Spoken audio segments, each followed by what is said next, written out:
You can have a business to make money, you can have a business to keep people employed. There's a bunch of very noble things that you can do to have a business.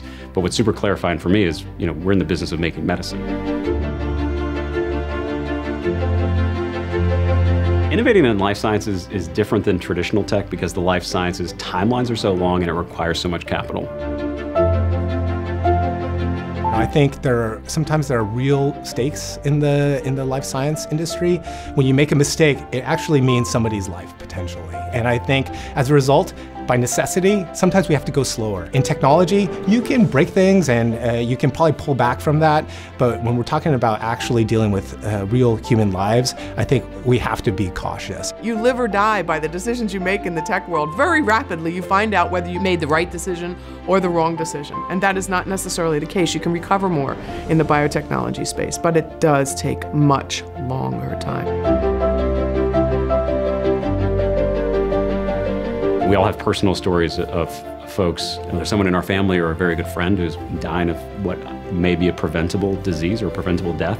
And so it's awesome to be working in an industry where if we can make all this work, you might actually be able to save a life. From my personal experience in healthcare, seeing what patients have to go through today, that's what drives me to continue to push things forward. I think in this job, you get to work with the best people to translate breakthrough science and technology into products, into therapies that really benefit human health.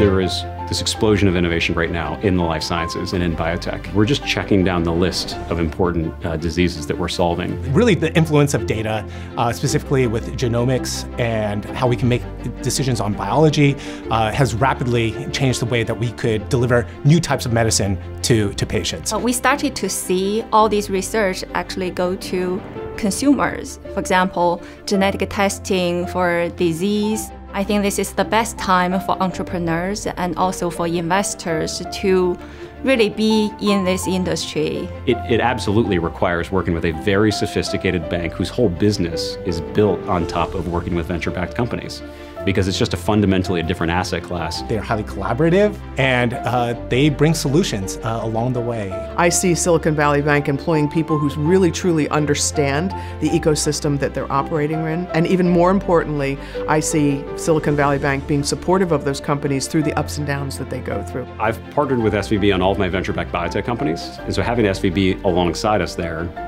who has relationships already with all of our venture capitalists and sort of has seen the path and knows what we can get, what you can't get, you come into that relationship and it's very clear what business SVB is in, and they know what value that they deliver. And there's a level of sophistication there that you just don't have with a different commercial bank.